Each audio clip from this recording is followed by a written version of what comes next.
How do I become more aware of the self-love needs of my mental body? What are self-love practices for the mental body? How do I provide self-love for the mental body?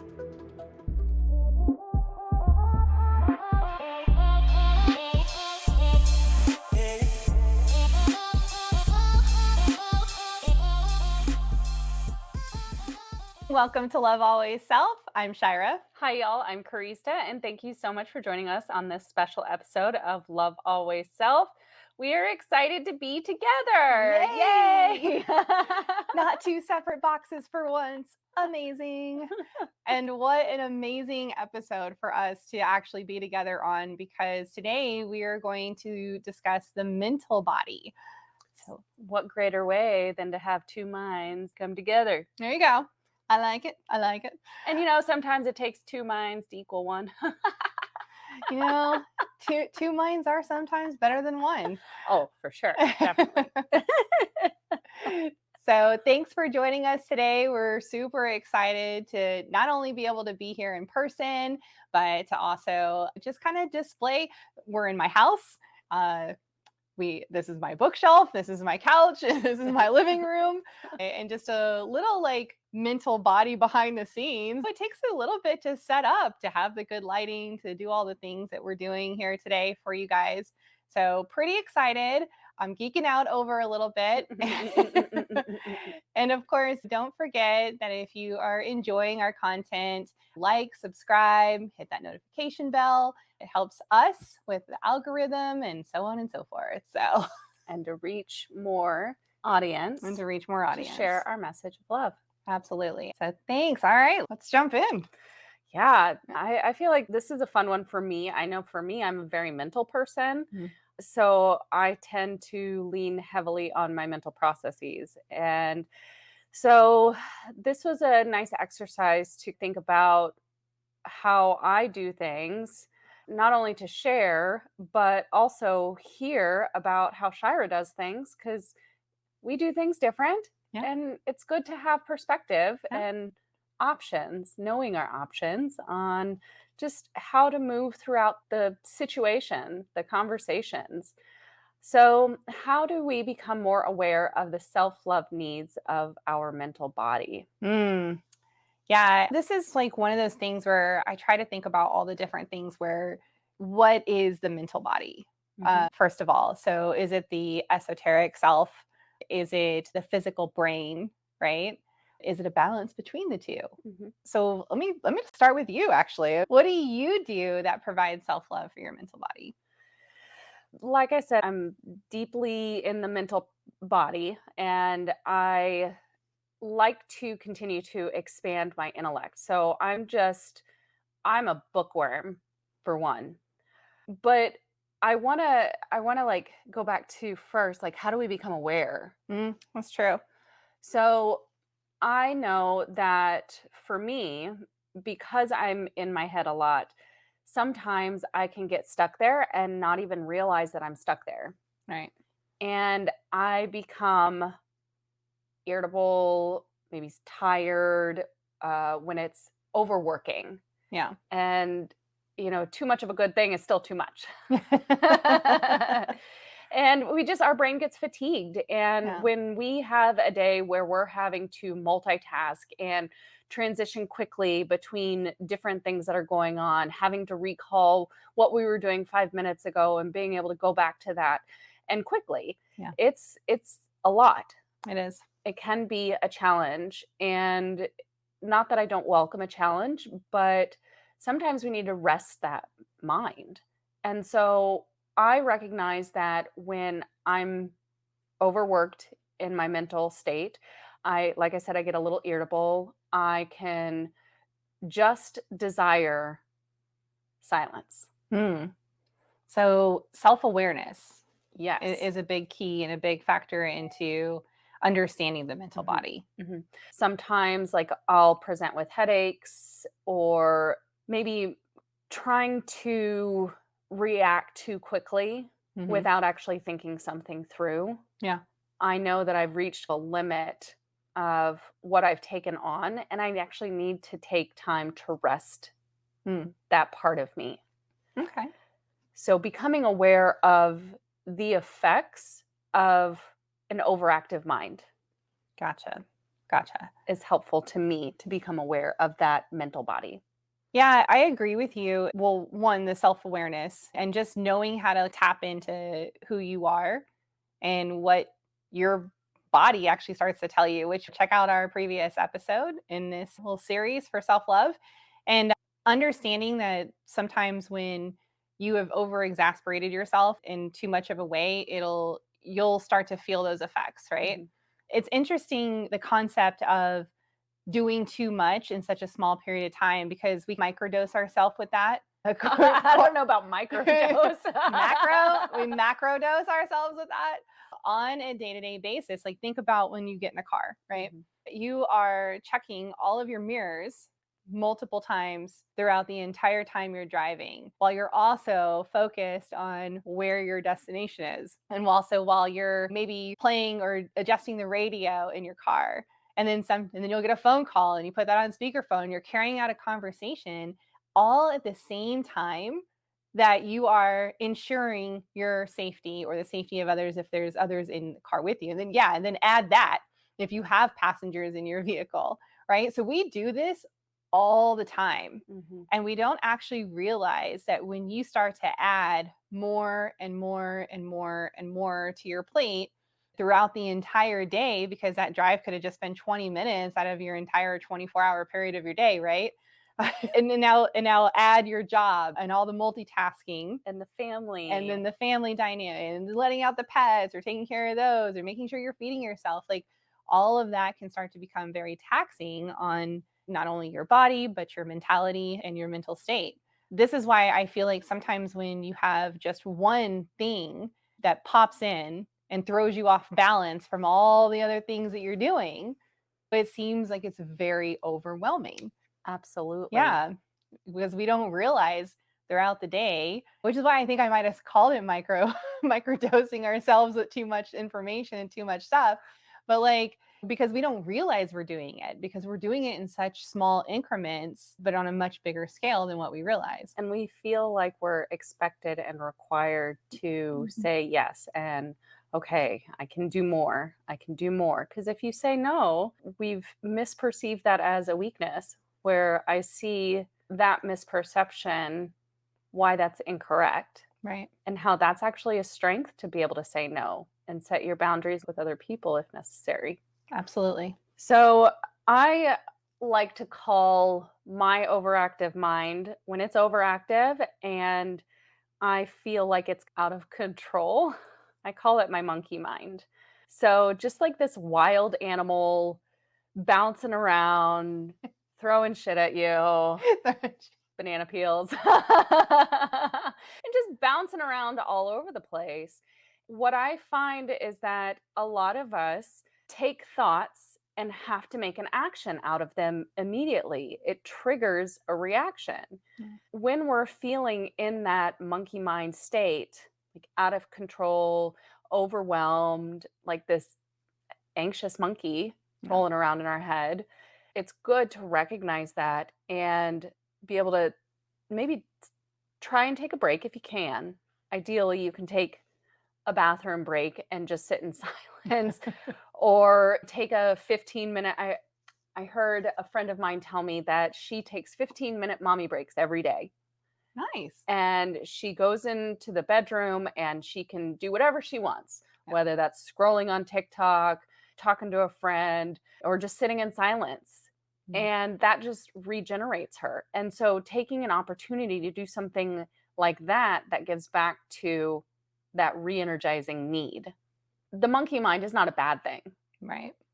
And sometimes we need that agility in our thought processes. It's required in a lot of work that we do and just managing all the different aspects of our day to day lives. Yeah. So, again, the monkey mind is not a bad thing. It's like speeding down a highway. Mm. There's an appropriate time when you are driving fast, but also remembering to take that nice leisurely drive down the hillside or around the lake, too. With the top down. Yeah. Enjoying the scene, the present moment, and all the beauty that comes within it. Yeah. So, one of the self love practices for my mental body, when I recognize that I'm being triggered into action, I will actually stop and start taking notes. And I'll just like in what is it, Google Yeah. Keep or something like that, little notes that say, "Hey, laundry" or "dog food." And I will get to that at a more appropriate time. But I can reassure my mind that this will not be forgotten, and I appreciate my mind bringing it to my attention, and I will address it at a more appropriate time. That's brilliant. I like that. The notes part is also a really good way to exercise the mental. I like that one a lot. I know I tend to, I'll admit it, I call it my toilet time. Yeah. Don't deny this part about yourselves. It's a thing. And I'll get these little thought bubbles. I like to call them little thought bubbles, like in the cartoons, and you see the little bubbles that appear above the heads. So I'll get these little thought bubbles, and that's a great time to like purge, right? So instead of trying to store all the thoughts all the time, and that's one of my self love practices for the mental body is that I try to release those thoughts by putting them down so I don't have to hold that in my head anymore Mhm, and I have a place to go back and look at them, mhm. which is why I like her notes idea so much. Another good aspect for me on self love practices for the mental body is that I do believe that the physical eyes is a great gateway into the mental, right? Mhm. All the things that we are absorbing with our sight that we don't necessarily comprehend throughout the entire day.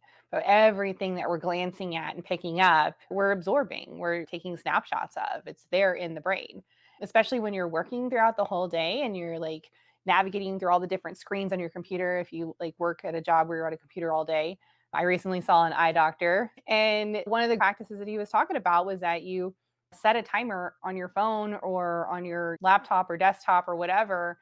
And I think it was like every 20 minutes, just take a rest. I think he called it the 20-20-20 or Hmm. something like that, where you take like 20 minutes, every 20 minutes, you look at least 20 feet away to help with your vision and then rest your eyes for 20 seconds.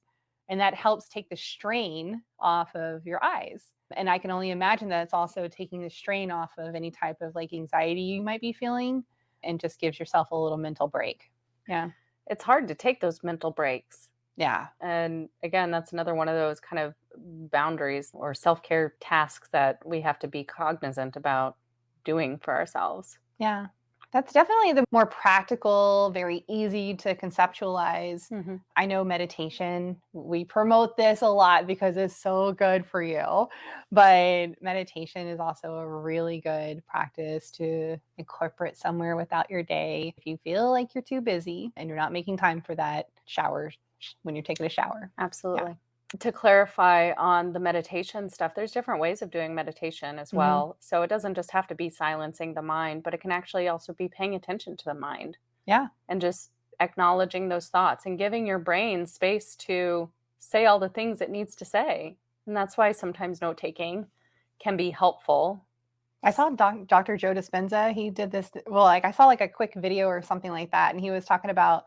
Well, to me, I was a little overwhelmed when I saw it, just because there was like hundreds of people in one place doing a big meditation, and I was like, that's overwhelming for me. I'm a social person, but that might be too much.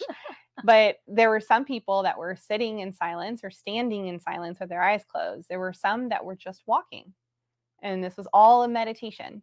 There's And actually they're called walking meditations. walking meditations. And I was trying to remember what the third one was. It's not coming to me, but when it You nail does, it out. see, mental. I think another self love practice is also back to this awareness piece at the very beginning was being aware of your patterns of thinking.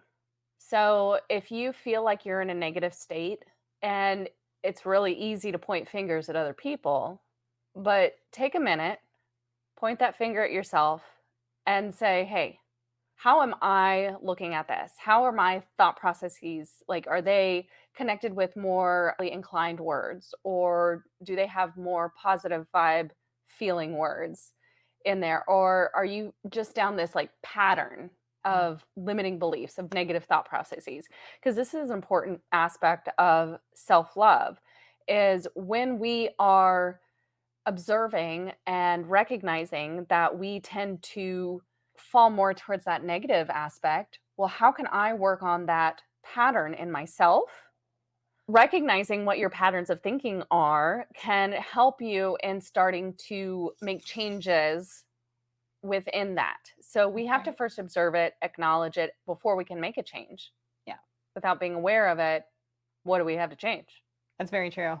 I like to do the shifting perspectives, which is why Carrie and I have a whole playlist just on Mhm. this topic Mhm. alone, because sometimes it's really hard to do the acknowledgement and the self awareness of looking at self without shifting your perspective of whatever scenario that you're in or whatever state, emotional state that you're in. Just an option. We have a playlist. Check it out. There's tons of great tips on there.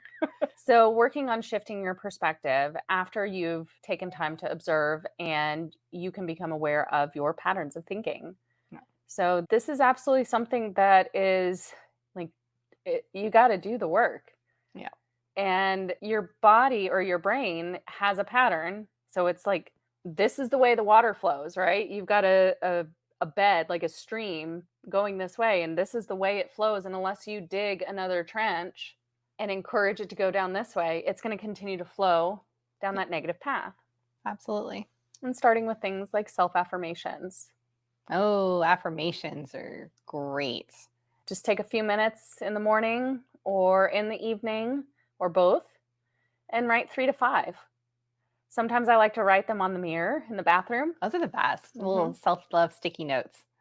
And then you're also kind of saying it to your partner too, if you have a partner. So it's kind of fun to, To leave little yeah, messages. yeah, Yeah. it's sweet. Remember when you used to, once the shower steamed up, you write a message? I would Mhm. do this when Steven and I first moved in with each other. I would take a shower first and then I'd write a message in the mirror. So when he went to take a shower, he'd see it when he got out. Those are great. John's done that a couple Oh, times. those are so Yeah. cute. Oh, love. And it's just so like sweet and endearing when you see those messages. You're just like, oh, I love it. I am loved. Yeah. I am love. Yeah. Beautiful. So we've talked about monkey mind, shifting our patterns of thinking. Yep. We've talked about we don't need to always take actions on every thought. That's a big one. And Yeah. I mentioned this in the last episode, but it's important, I think, to mention it again, is all of these different parts of self, they're all integrated. They all overlap. They all interact together. So when you provide self-love and self-care for one aspect of your body, it's going to expand outward towards those other parts of you. Yeah. It's like your body's like, me next. But Yeah. it's important to like pay attention to each of those aspects. So stay tuned for the rest of the series. Hi. So, one thing that I just thought was cute, right? Like we talked about in providing self love for the body, is it's important to feed it, to hydrate it, and to provide rest. That affects the mental. hmm Yeah. So, what do I mean by that? I think it's good to feed the mind and learn something new.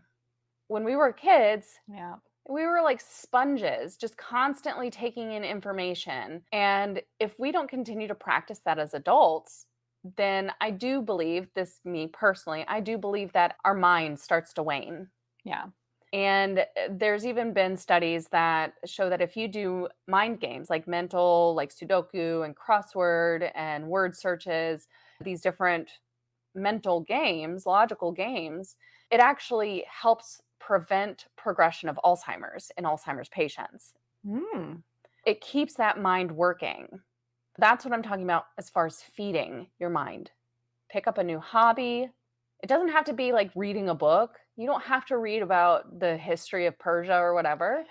It can just be, like I said, learning a new hobby, Yeah. learning how to crochet, learning how to volley a soccer ball.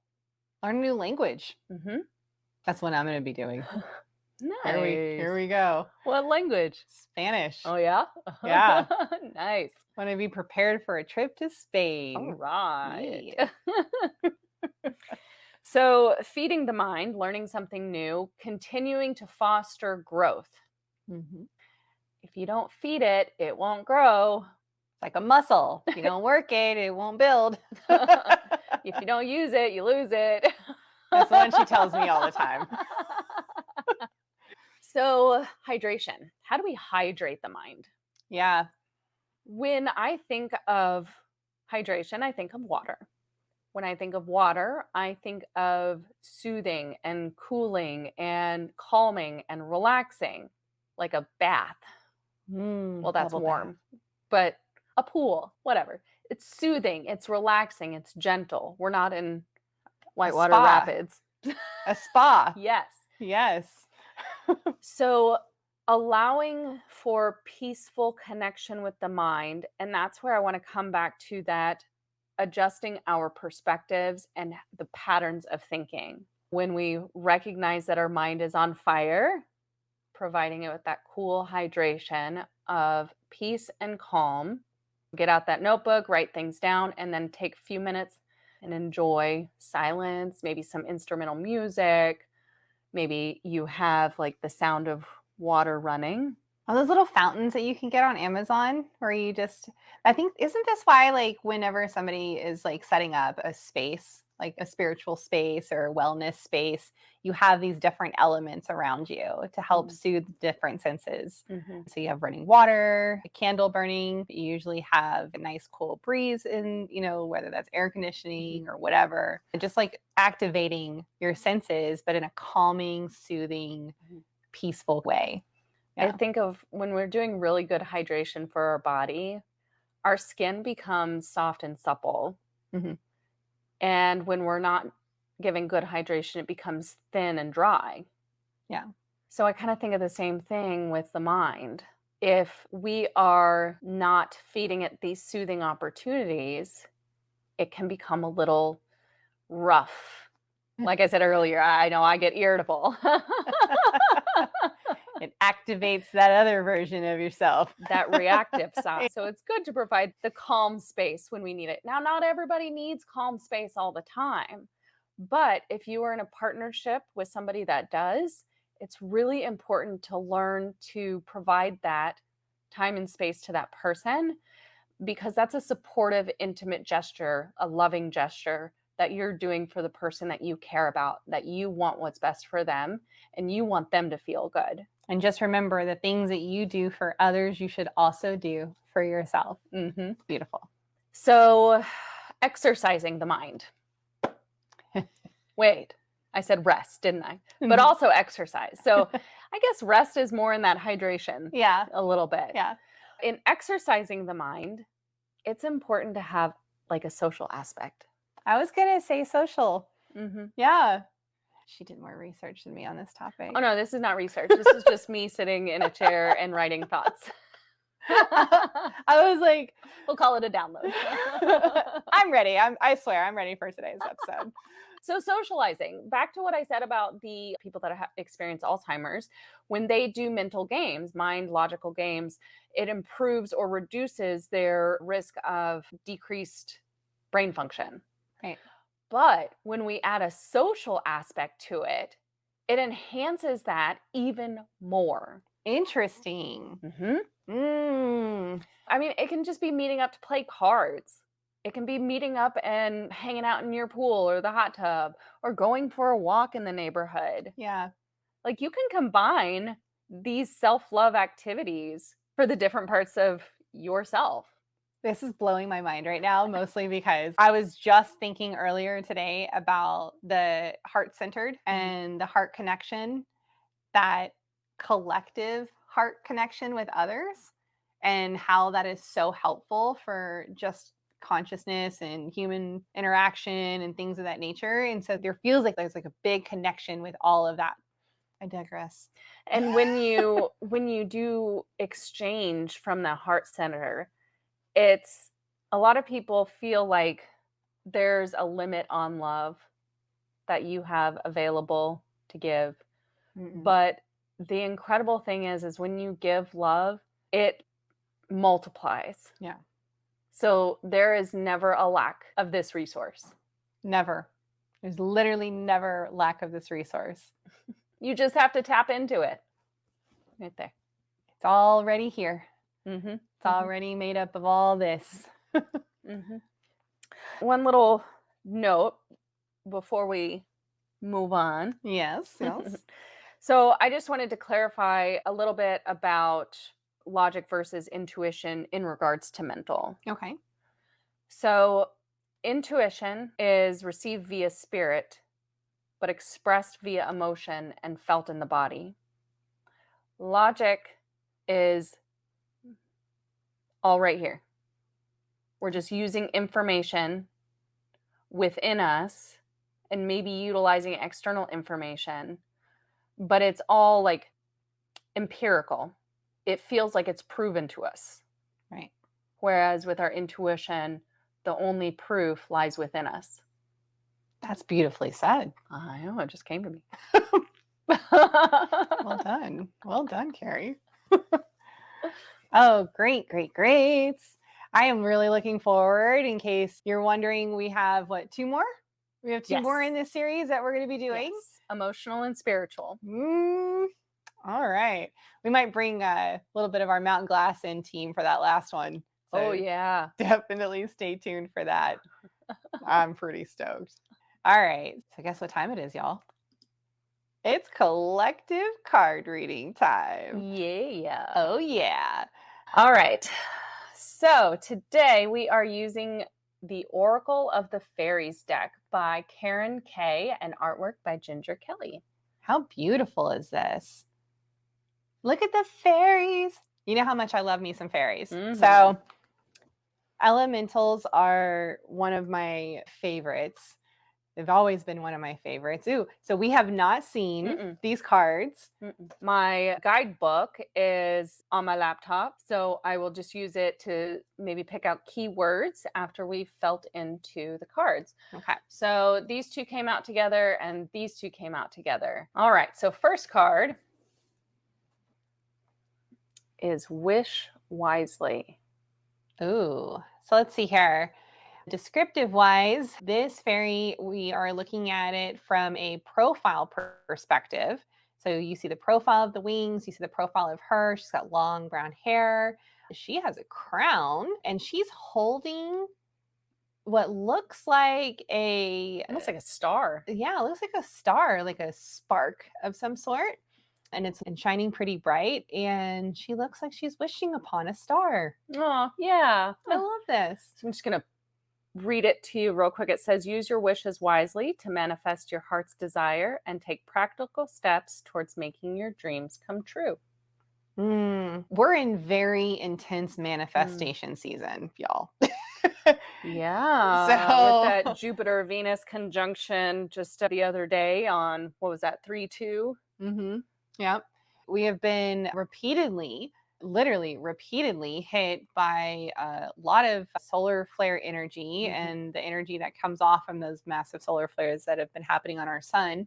And then I get the intense wave of light energy, right?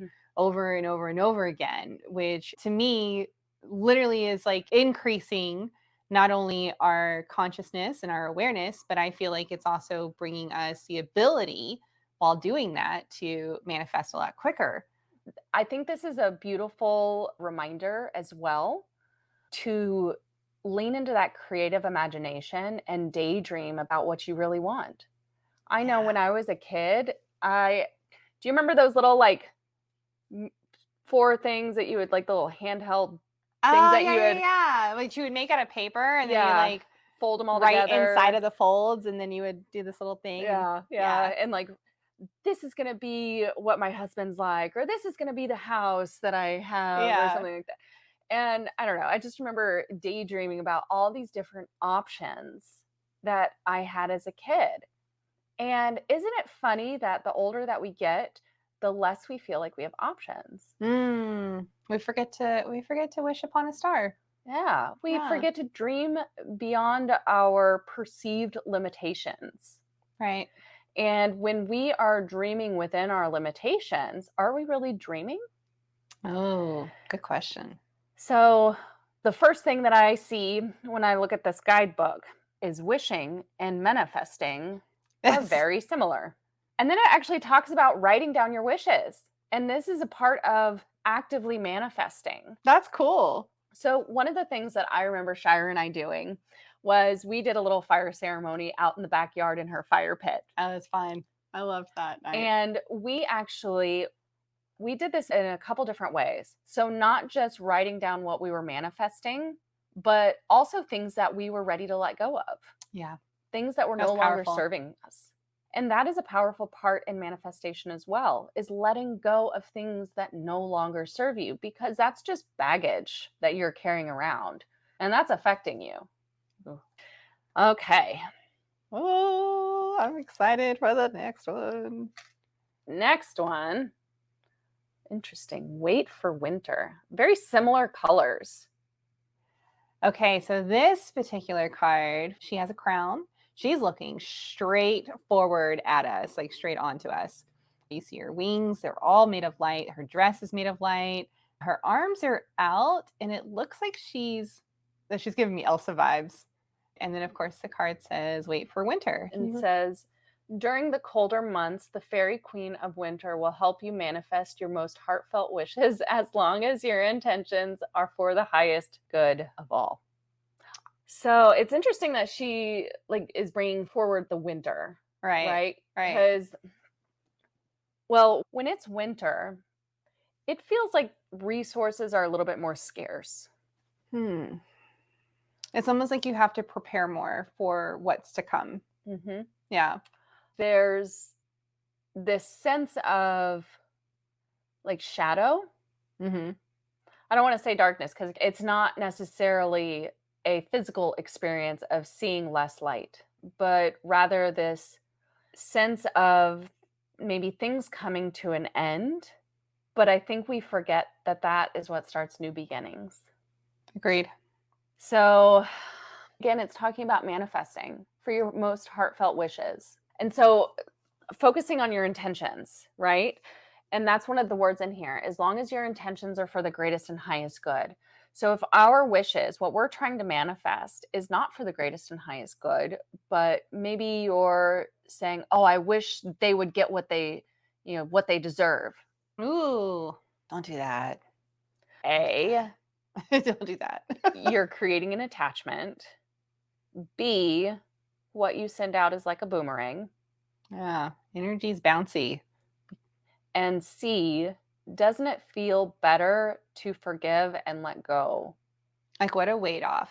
And I only speak of that from experience. Mm-hmm. So always set good intentions with your manifestation. You definitely want to ensure that you're doing things for the highest and greatest good of not only for yourself, but also for others. That is what we practice here. That is what we wish for everyone. Wouldn't the world just be a better place if everyone did that? The guidebook said, this is a sign that your wishes too are soon to bloom. I'm telling you, manifestation season. Let's go. Mm-hmm. Be especially receptive to any ideas or inspiration that float around your mind around the magical time. Oh, beauty. Mm-hmm, mm-hmm. That's beauty. All righty. What do we have next? Ooh, it's pretty. Nighttime fairy. Moon energy. So this fairy, all the fairies in this are very luminous. She's got like a iridescent wings. Yeah, she's got iridescent wings. She's got more of a halo behind her. And she's doing her hands out kind of in a Jesus stance, looking up into the sky. I feel the halo, that's exactly what I thought of. Or the Mother Mary halo. Yes, there we go, Mother Mary. Are those feathers going down the front of her dress? Mm-hmm. Bring it a little closer. Oh, that's so pretty. So pretty. Definitely, galactic looking behind her, right? Very much stars, and it's nighttime. I think I said that. She's got a little bit of a smile. She's got a smile on her face while she's looking up. Yeah. So her arms being open is just welcoming and accepting and just warm and comforting. Almost like she's accepting the light, the moonlight that's shining down on her. And so much gratitude for it, just washing over her. Yeah. And cleansing her spirit. So moon energy, it says, surrender to the natural ebb and flow of life. If you're feeling confused, this fairy comes to calm emotions and reassure you that peace of mind is possible. So you know how the moon assists us with gravity, right? with our gravitational pulls and things of that nature. And it also can be something that assists with like tidal waves, right? Tides, thank you. And I continue to think recently a lot about like the moon and how that push pull feels just like the tides do. And there's been so much of this push and pull lately, energetically, especially, and just like with the collective and with how everything's been going. Like we get waves, like these really deep and intense waves of releasing things that maybe not everyone knew, right? And so you get this like feeling of high peaks of anxiety, and then it calms down for a minute, and then you get this another high peak of anxiety, and then it calms down a little bit, right? But when you're at that base of the lower part of that wave where you're feeling a little bit calmer, like being able to sit within that and just absorb a feeling of, I just know more than I did the day before. And this is okay because my awareness brings about the thoughts, which brings about my creation, which brings about new reality, which allows us to manifest the types of lives that we actually want. It's all connected. The moon is connected with a lot of cycles, for sure. Yeah. In fact, like life is one big cycle on its own. Yeah. And then we have little cycles throughout our lives, and it kind of gets a little meta. I don't know if that was the right use of that word.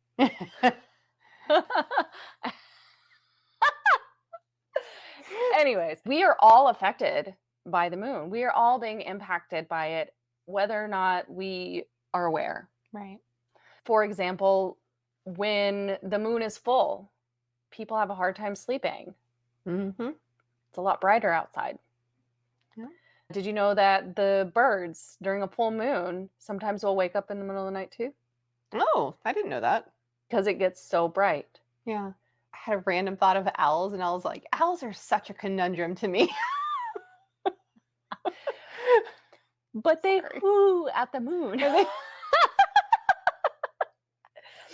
And so rather than trying to resist these cycles, Yeah. why not live in flow? The more we resist, the more these pains and frustrations persist. Yeah. So it like makes me think of like the anti-aging stuff. I mean, Mm. it's good to take care of your skin and hydrate your body well. But as we age, I just think we should celebrate the stories that our skin tells. Each of those cells hold a ton of memory. Mm-hmm. But I mean, if you're into the anti-aging stuff, no big deal. Like, I'm not judging by any means. It's just, I hope that you hold gratitude for your current state. Absolutely. You're all beautiful. Mm-hmm. Every last one of you, in all your forms and ages. So, working in harmony with the moon can enhance your efforts of manifesting your life. I didn't even see that until now. Guys, manifest. A lot of manifestation. I'm telling you. Interesting. And sends inspiration to write down your thoughts, poetries, or songs, or even write a book. Writing down what's in your head can be very therapeutic. Oh, and for those of you who love crystals, it also mentions amethyst and quartz is really good for assisting during this time. And rose quartz. All right. Fourth and final. Oh, look at this. Celebrate.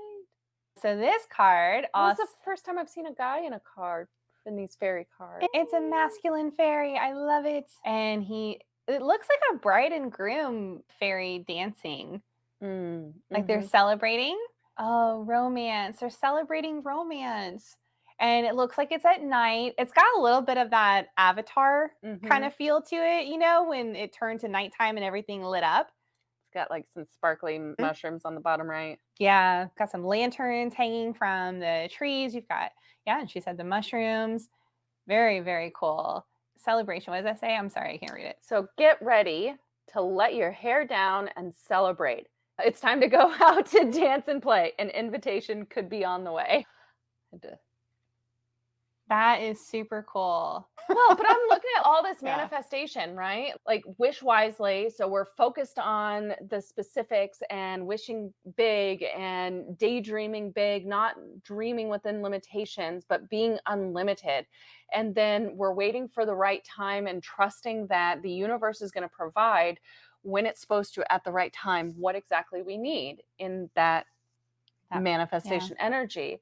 And then just continuing to trust the ebb and flow of life, that even though things don't always feel exactly like it's coming to you, Yeah. we You'll just got to receive it. wait, and we just got to be patient and continue to manifest and trust, and finding that peace and reassurance that the divine is working for us. And then we celebrate that. Yeah. And then boom, literally. And the more we celebrate as if it's already happened, the more manifesting energy we are putting out into the world. I was going to say it brings about the harmony. You start to become a magnet for these things. Oh, I do love that. So, just being alive is more than a worthy cause for celebration. So, dance, rejoice, and celebrate life in all its magical glory. Oh my goodness. Okay, this is strange. This one says, do you have a birthday soon, or is their a special anniversary coming up that maybe has slipped your mind? I actually did forget a friend's birthday recently, and I felt terrible about that. Why? Because I've been overworking myself too much, and I have not been participating in the fun and the play and the joyful aspects of my life as much as I'd like to. And so it is, by the way, sorry, love, I got you. It's one of those things where I do feel like with this collection that you're looking at here, the cards that came out to represent this current times that we're in, like what Carrie said, go and write it down. We talked about the mental body and how writing things down can help bring it from what's in your head into your awareness even more by putting it on paper or putting it on a notepad or whatever. So go write down your wishes. Go write down the dreams that you have, like the things that you want to see happen in your life. I just had a visual of like all these marbles in your head, like rolling around, and you're just like doing this, and they're just shaking around, and little marbles are just being dropped in. Like every thought is a marble. I mean, sometimes you got to set the marble down. I used to think of my brain as a filing cabinet, like the world's longest room of filing cabinets with nothing but like really long doors of filing cabinets open. And when I wanted something completely just done with, I would just go and I would mentally imagine I would just close that filing cabinet door and the chapter is over. Or if I needed to take out like a piece of memory and I was having a hard time remembering what it was, or going into the details of it, I would go visit that particular filing cabinet of that period of my life and pull that little image out and see if it would come back to me. Oh, that's interesting. Yeah. It's almost like an Akashic record thing. Right. Huh. Never thought of that actually. We actually did interview an Akashic record reader, so we'll make sure to link that below. Also, if you guys would like to hear more about Akashic records readings, so yeah, just keep thinking, celebrate, celebrate. Well, speaking of celebrating, again, if you are loving this content from us, it really is helpful. We want to reach our subscriber goals here on YouTube. So if you're watching us here on YouTube, hit that subscribe button. And of course, share the video. If you're listening to us on any of the podcasting platforms, leave a review. That also helps our podcast grow and get the reach out to others who would also probably like to help practicing self-love a little bit more. It just needs a friendly reminder here and there. I was just thinking also on this celebration thing, you don't have to have a reason. Like we said, you're alive. It's a pretty good reason. It's pretty good spectacular. It's a spontaneity. It's some spontaneity, y'all. You know, our lives are so structured. I don't know about you. Wait, I do know about you. Our lives are way too structured. And we tend to put the money-making income things as a priority, which I understand why. You got a beautiful home over your head. Yeah. Yeah. And, this comfy couch and things like that. Comfy couch. But you got to be around to enjoy these things. That's true. And it starts with you. Alrighty, y'all. Thanks for being here. We love you so much, and we just appreciate the fact that you keep coming back, and that says something to us, Yeah. and we're just super grateful. We're very, very grateful for each and every one of you. We hope you have a wonderful rest of your day, and don't forget to love first, Love last. and love always. Bye, y'all. Bye, everybody. I forgot where the camera was.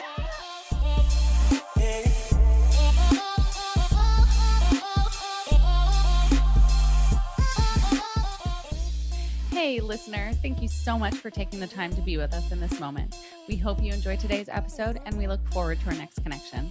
Don't forget to like, subscribe, and follow to stay notified of new content from Love Always Self. If you have any questions or topics you'd like for us to discuss, please hit us up on any of our social media platforms linked in the show notes below. I'm Karista. And I'm Shyra. And until next time, remember to love first, Love last, and love always.